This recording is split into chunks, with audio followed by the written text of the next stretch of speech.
नमस्कार, आप देख रहे हैं फास्ट न्यूज इंडिया। मैं आप सबके साथ नीतू सिंह और आइए आज के खबरों पर रुख करते हैं। चिकित्सक ने दी कोरोना वायरस से बचाव की जानकारी। जी हां, जौनपुर जिले के सामुदायिक स्वास्थ्य केंद्र खुटहन के डॉक्टर विवेकानंद कुशवाहा ने मौके पर एकत्रित लोगों तथा अन्य मरीजों को कोरोना से बचाव के बारे में जानकारी दी। आइए देखते हैं जौनपुर के खुटहन से हमारे संवाददाता अमित कुमार। संवाददाता फास्ट न्यूज इंडिया खुटहन। मैं इस समय सामुदायिक स्वास्थ्य केंद्र खुटहन पर आया हूं और आपको डॉक्टर विवेकानंद कुशवाहा जी से आपको रूबरू करा रहा हूं और ये आपको कोरोना के संबंध में कुछ जानकारी देंगे। डॉक्टर साहब, आप पूरे देश में कोरोना का प्रकोप फैला हुआ है, लोग इससे भयभीत भी हैं, कुछ अफवाहें भी हैं, कुछ सही भी हैं। तो लोगों को, आप अपने क्षेत्र में लोगों को कोरोना के बारे में कुछ बताएं। कोरोना किस तरह से, कहां से आया, उसका बचाव क्या है और इससे संबंधित चीज़ें आप बताएं लोगों को, जिससे लोगों को जागरूकता हो। कोरोना एक वायरल डिजीज है और ये कोविड-19 वायरस है, इससे फैलता है और ये इस टाइम पूरे देश में महामारी के रूप में फैल चुका है और अब तक 80 से ज़्यादा देशों को ये अफेक्ट कर चुका है। तो पहले मैं ये बताता हूँ कि ये वायरस है क्या और ये कहाँ से आया है। जी। ये द आई ऑफ डार्कनेस एक बुक है, चाइना के एक राइटर ने लिखी है और उसमें 1981 में इसको बनाया गया था एज ए जैविक हथियार के रूप में, और कभी अगर पॉपुलेशन वहाँ की बढ़ेगी तो पॉपुलेशन कम करने के लिए भी इसको बनाया गया था। वुहान शहर है, वहाँ पे इसको बनाया गया था। जूनोटिक डिजीज है, एनिमल से ह्यूमन में आता है और जो आदमियों में इन्फेक्शन होता है, आदमी से आदमी में मेन इसका इन्फेक्शन ड्रॉपलेट इन्फेक्शन होता है। जैसे हम खांस रहे हों, छींक रहे हों, उसमें जो ड्रॉपलेट होते हैं जो एक आदमी दूसरे आदमी में जाते हैं, उनसे इन्फेक्शन होता है। सर, इसको जो है बचाव कैसे किया जा सकता है? पहले तो इसका मैं कुछ लक्षण बता दे रहा हूँ। लक्षण इसका जो फ्लू लाइक सिम्टम होते हैं वही आते हैं। इसमें सर्दी, जुकाम, बुखार होगा, मांसपेशियों में, जोड़ों में दर्द होगा और पहले जो है ये गले को इफेक्ट करता है, सोर थ्रोट हो जाएगा, गले में खराश आएगा। 3-4 दिन तक ये गले में इन्फेक्शन बना रहता है। उसके बाद ये वायरस जो होता है धीरे धीरे लंग्स को अफेक्ट करता है, वहाँ पे जाके लंग्स के अंदर जो सिक्रेशन होता है म्यूकस का, उसको बढ़ा देगा और निमोनिया लाइक सिम्टम आएंगे। धीरे धीरे सांस फूलने लगेगी, जोड़ों का दर्द, फीवर और बढ़ता रहेगा और लास्ट में आखिरी में उसकी मृत्यु हो जाएगी सांस लेने की वजह से।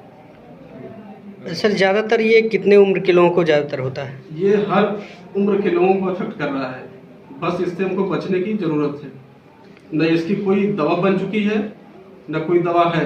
ये एक वायरल डिजीज है, इसकी कोई वैक्सीन अभी तक बनी नहीं है, केवल सिम्टोमेटिक ट्रीटमेंट ही दिया जा रहा है। मरीजों को या जिससे इन्फेक्टेड पर्सन है उनके अंदर जो लक्षण आ रहे हैं उसी का इलाज किया जा रहा है। तो सबसे ज़्यादा हमको इसमें बचने की ज़रूरत है। तो बचाव कैसे किया जा रहा है इस समय? बचाव यही है कि इसका जो ड्रॉपलेट इन्फेक्शन होता है इसमें पर्सन टू पर्सन ही होता है। तो इसमें सबसे पहले है कि जो आदमी छींक रहा हो, खांस रहा हो, वो अपने चेहरे पे, मुंह पे रुमाल या टिश्यू पेपर रख के छींके, खांसे और कम से कम 1 मीटर की दूरी बनाए रखे। हाथ आपको धुलना है साबुन से, डेटॉल से या हैंड सैनिटाइजर है उसका यूज करें और बार बार आपको अपना मुख और नाक छूना नहीं है। जब भी आप अपना चेहरा टच करेंगे हाथ जरूर धुलेंगे और जहां भीड़ भाड़ वाले इलाके हैं वहां पे आपको खड़ा नहीं रहना है, थोड़ा सा दूरी बना के रखिए। धन्यवाद। कुत्ता काटने की सुई खुटहन अस्पताल पर ना रहने से मरीज परेशान। जी हां, मामला जौनपुर जिले के सामुदायिक स्वास्थ्य केंद्र खुटहन का है, जहां पर 10-12 की संख्या में मरीज कुत्ता काटने की सुई लगवाने के लिए आते हैं, परंतु औषधि भंडार पर एक नोटिस चस्पा की गई है जिस पर लिखा गया है कि यहाँ सुई उपलब्ध नहीं है। ऐसे में मरीजों का बुरा हाल है, जिसमें चिकित्सक अधीक्षक व मुख्य चिकित्सा अधिकारी से संपर्क किया गया तो उन्होंने आश्वासन दिया है कि जल्द ही सुई उपलब्ध करा दी जाएगी। जौनपुर के खुटहन से हमारे संवाददाता अमित कुमार पांडे की रिपोर्ट। मैं इस समय सामुदायिक स्वास्थ्य केंद्र खुटहन पर आया हूँ। यहाँ देखने को मिल रहा है कि यहाँ एक बोर्ड लगा है जिस पर लिखा गया है कुत्ता काटने की सुई लगने वाली सुई उपलब्ध नहीं है। मरीज यहाँ बेहाल हैं। लोगों का ये कहना है काफ़ी मरीज आते हैं, काफ़ी देर तक वेट करते हैं, परंतु यहाँ सुई उपलब्ध नहीं है। हम इस समय यहाँ के औषधि भंडार पर खड़े हैं और आपको हम रूबरू कराना चाहते हैं कि यहाँ से काफ़ी मरीज वापस चले गए हैं। आगे और समाचारों के साथ हमारे साथ बने रहिएगा। अमित कुमार पांडे, खुटहन। आपको बताइए समस्या क्या है? एक हफ्ते की सुई है ही नहीं है, 2 हफ्ते से स्टेटस रह गए, उसमें भी नहीं है। बोल रहे हैं कि मेडिकल से खरीद के लाओ तब सुई लगेगा 350 का। बाहर से खरीदने के लिए कह रहे हैं। हाँ, 350 मिलेगा बाहर से मेडिकल पे। सर यहाँ 4-5 लोग सर वापस चले गए। बता सकते हैं सर 4-5 लोग अभी सर मतलब वापस चले गए। मतलब जैसे सर आए थे बोले मतलब यहाँ 15 दिन से सुई नहीं है। अभी तत्काल सर बोले मतलब 15 दिन से सुई नहीं है। डॉक्टर से बात हुई है? डॉक्टर से बात हुई। क्या बोले डॉक्टर? बोले 15 दिन से यहाँ नहीं, हम लोग मतलब लगे हैं लाइन। अच्छा, यही हम ये 3-4 दिन आए, सुई नहीं रही है, शायद कल सुई नहीं हो पा रही। अब सुई जब आए तब आओ। किसको कुत्ता काटा है? हमारे कुत्ता। अच्छा अच्छा, कितना दिन हुआ? अरे 4-5 दिन आए गए, दौड़ा आजू आइए, आजू आएंगे। क्या नाम है आपका? कहाँ घर है आपका?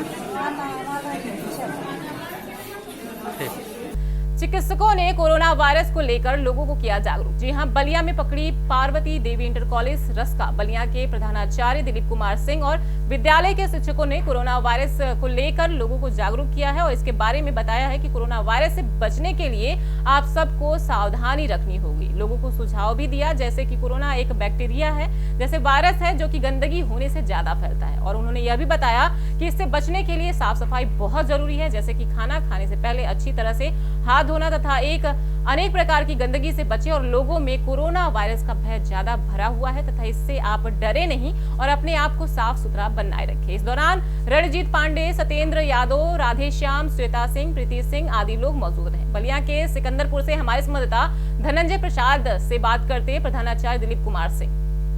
इसमें अभी कोरोना वायरस का कहर है, जो कि आम जनता सभी लोग परेशान है, खौफ बना हुआ है। सर, इस पर क्या कहेंगे आप? उसके बारे में, कोरोना वायरस के बारे में ये है कि जितना आप साफ सुथराई रह सकें जी, उतना ही इसके जो है दूरी। तो कुछ भ्रम भी हो जा रहा है कि भाई हाथ मिलाने से कोरोना हो रहा है, लेकिन ऐसी कोई बात नहीं है जी। चाहे वो कोई संस्था हो, विद्यालय हो या कोई माल हो, उसमें जो है केवल बचाव रखना ही जो है इसके लिए सार्थक होता है। जी सर, कोरोना वायरस है क्या? कोरोना वायरस जैसे फ्लू, जैसे सर्दी जुकाम होता है, उसमें एक एंटीवायरस होता है, वायरस जी, वही चीज़ है ये जो कोरोना वायरस जी। और जैसे दूसरे लोग जो है इसको बहुत एक भ्रम फैला दे रहे हैं कि भाई कोरोना वायरस ये है, इससे जो है हार्ट अटैक होता है या नाक बलगम होता है, लेकिन ऐसी कोई बात नहीं। सर पहले विदेश में था, विदेश से अपने भारत में रात की न्यूज़ है सर कि 107 यहाँ पर संक्रमित महामारी बीमारी से लोग पाए गए, जिससे अभी कोई मृत्यु नहीं हुई, लेकिन ये अब चल रहा है। सर, ये लोगों के मन में खौफ बना। सर, लोगों को बचाव किस तरह किया जाए सर? उसके लिए सर आपके द्वारा क्या सुझाव होगा सर? अब उसके लिए जैसे कभी कोई हम कार्य करते, जैसे भोजन करना है तो भोजन के पहले अपना हाथ अच्छी तरह से धो लें या फिर भोजन करने के बाद भी धो लें। यदि आँख नाक पर हम कोई अपना उंगली प्रयोग करते हैं जी, तो उसके लिए भी जो हाथ धो करके ही कोई काम प्रयोग किया जाए। जी। तो सर, क्षेत्रवासियों के लिए आपके द्वारा कोई संदेश, कोई अपील? क्षेत्रवासियों को आपके द्वारा अपील, कोई संदेश सर? क्षेत्रवासियों के लिए भी यही संदेश है कि जहाँ यदि गंदगी होता है तो ये वायरस जो है अटैक करता है जी। तो सबसे यही अपील है कि भाई साफ सुथराई जितना हो, चाहे वो घर हो, अपना दरवाजा हो या कपड़ा हो, जो भी ये साफ सफाई रहेगा तो ये कोरोना वायरस जो है खत्म हो जाएगा। सर, व्यापारियों का जैसे कच्चे जो सर माल सप्लायर हैं या कच्चे व्यापारी हैं, वो परेशान है कि हम लोग रोजी रोटी का सवाल है सर, आयात निर्यात नहीं होगा सर, इस पर सर क्या कहेंगे? तो कच्चे माल के यदि निर्यात नहीं हो तो सही बात, उनके व्यापार पर तो असर पड़ेगा ही जी। एक तरह से भ्रामक भी है कि संयुक्त रूप में यदि 5 लोग बैठते हैं तो वहाँ ये वायरस फैलता है, जबकि ऐसा कुछ नहीं है जी। सर, अपना परिचय बता दें। जी, Ranjit Pandey ji. Sir, corona virus के बारे में सर क्या संदेश देना चाहेंगे अपने क्षेत्रवासियों, जिलेवासियों के लिए? कोरोना वायरस के लिए हम यही कहना चाहेंगे कि आप जितना हो सके साफ सफाई का ध्यान रखें जी, हाथों को साफ रखें। झगड़पुरी में प्रतिबंधित जानवर को फेंकने पर ग्रामीणों में भारी रोष। जी हां, नगरपालिका गदरपुर के अधीन कार्य कर रही केपीएस संस्था के पर्यावरण मित्रों द्वारा बीती रात्रि एक प्रतिबंधित पशु सहित कूड़े के ढेर को ग्राम झगड़पुरी से सटे NH 74 प्रस्तावित बाईपास किनारे पर फेंक दिया। सुबह प्रतिबंधित पशु को देख ग्रामीणों का जमावड़ा लग गया। दो समुदाय से ताल्लुक रखने वाले इस गंभीर मामले से बहुत बड़ा उपद्रव हो सकता था, जिसकी गंभीरता को देखते हुए मौके पर पहुंचे प्रधानपति सराफत अली मंसूरी ने अपनी सूझबूझ का परिचय देते हुए प्रशासन को अवगत कराया। तत्काल मामले का मौके पर ही निस्तारण कराया। प्राप्त जानकारी के अनुसार बीती रात्रि केपीएस निजी संस्था के सफाई कर्मियों द्वारा प्रतिबंधित जानवर सहित शहर का कूड़ा एकत्रित कर झगड़पुरी के समीप प्रस्तावित बाईपास के किनारे किसानों के खेत में डाल दिया गया, जिसके आसपास धार्मिक स्थल भी मौजूद है। सुबह होते ही राह गुजरने वाले ग्रामीणों ने कूड़ा कचरा में प्रतिबंधित जानवर को देख प्रधान प्रतिनिधि सराफत अली मंसूरी को घटनाक्रम की अवगत कराया। देखते ही देखते लोगों की भीड़ इकट्ठी हो गई। मामले की नजाकत देख प्रधान प्रतिनिधि सराफत अली मंसूरी ने मौके पर पहुंच इसकी सूचना दूरभाष के माध्यम से उप जिलाधिकारी AB वाजपेयी, तहसीलदार भुवन चंद्र आर्य व थानाध्यक्ष जसविंदर सिंह को दी। घटना की जानकारी मिलने पर अभिसूचना इकाई के SI मोहम्मद रिजवान खान व पुलिस टीम ने मौके पर पहुंचकर मुआयना किया, जिसके पश्चात उप जिलाधिकारी के निर्देशन पर नगरपालिका परिषद के कर्मियों द्वारा तत्काल प्रतिबंधित पशु व कचरे को वहां से हटाया गया। इस बाबत नगरपालिका के अधिशासी अधिकारी हरिचरण सिंह ने कहा कि जिन सफाई कर्मियों द्वारा यह कृत्य किया गया है उनके विरुद्ध जांच कर कठोर कार्रवाई की जाएगी एवं KPS को नोटिस बताओ कारण भी दिया जाएगा। उत्तराखंड से हमारे संवाददाता शाहनूर अली की रिपोर्ट। देखिए, बीती रात्रि नगर पालिका गदरपुर द्वारा ठेकेदार के द्वारा यहाँ एक प्रतिबंधित जानवर सुअर और एक उसका बच्चा कूड़े के साथ में जो हमारा प्रस्तावित बाईपास है झगड़पुरी में, जहाँ मस्जिद और मदरसा भी है, तो वहाँ मेरे और अन्य किसान हैं उनके खेत के बिल्कुल बाईपास पे सामने डाल दिया गया। सुबह मुझे किसी ने सूचना दी कि इस तरह से वो जानवर जो है बिल्कुल रोड पे बाईपास पे पड़ा है, तो मैंने जाके अपने कुछ साथियों के साथ, ग्रामवासियों के साथ जाके मुआयना किया, तो वाकई में वो बिल्कुल रोड पे पड़ा था। उसके बाद मैंने उप जिलाधिकारी महोदय को जो है दूरभाष से जो है सूचित किया। उन्होंने तत्काल ही जो है आश्वासन दिया कि मैं अभी जिला नगर पालिका प्रशासन को अवगत कराता हूँ इस बात से और उसे हटवाता हूँ। तहसीलदार साहब से फिर बात हुई, तहसीलदार साहब ने भी आश्वासन दिया। उसके बाद SO गदरपुर जसविंदर सिंह जी से भी बात हुई, उन्होंने भी तत्काल ही जो है वहाँ से हमारे SI जो है भेजे, प्रशासन भेजा, और उन्होंने सबने जो है मिलकर उसे तत्काल ही नगर पालिका की एक गाड़ी मंगा के और उसे हटवा दिया। तो मैं यही कहना चाहूँगा नगर पालिका गदरपुर को कि ये जो बाईपास पर वो रात को अंधेरे में कूड़ा फेंक के जा रहे हैं, यहाँ किसानों के खेत में जो है वो डाल के जा रहे हैं कूड़ा, किसान जो है परेशान है, उसमें मरे हुए जानवर भी वो डाल रहे हैं। तो मैं उनसे यही कहना चाहूँगा कि वो यहाँ गदरपुर का कूड़ा जो है यहाँ झगड़पुरी ग्राम सभा में ना डालें, और ठेकेदार के माध्यम से जो कूड़ा डाला जा रहा है हम उसका घोर विरोध करते हैं। और आगे जो है अगर वो कूड़ा हमें डालते हुए दिखाई देंगे तो निश्चित ही जो है हम उन पर कार्रवाई करेंगे, और जो है जो भी होगा मैंने ये कहा भी है थाना प्रशासन को और अपने जो है तहसील प्रशासन को कि बिल्कुल उन्हें हम पकड़ के और आपको मौके पे बुलाएंगे। अगर कूड़ा डालते हुए वो हमें मिल गए रात में या दिन में, तो बिल्कुल मौके पे पकड़ के आपको दिया जाएगा उन्हें।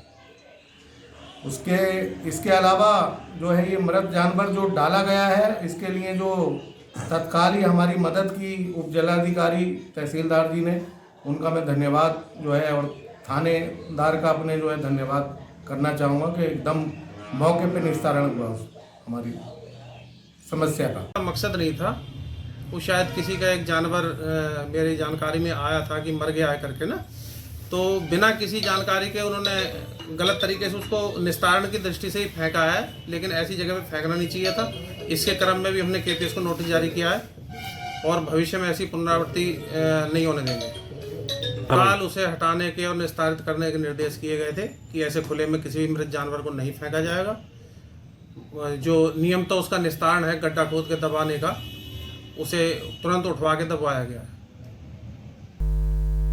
अतरसुइया पुलिस द्वारा व्यापारी से लूट के 5 लाख के सामान बरामद। जी हां, आज प्रयागराज के थाना अतरसुइया अंतर्गत व्यापारी से लूट के जेवर बरामद। वरिष्ठ पुलिस अधीक्षक द्वारा चलाए जा रहे अभियान में वारंटी अभियुक्त की गिरफ्तारी की जा रही थी। तो मुखबिर ने बताया कि व्यापारी से लूटा गया माल पांडे चौराहा पर बेचने के फिराक में खड़े हैं। अगर जल्दीबाजी की जाए तो इन्हें पकड़ा जा सकता है। मुखबिर के इशारे पर अतरसुइया पुलिस टीम ने उस वक्त की घेराबंदी कर पकड़ लिया। पकड़े गए व्यक्ति का नाम आशीष भारतीय है, जिसके पास 4,50,000 के जेवर बरामद किया गया।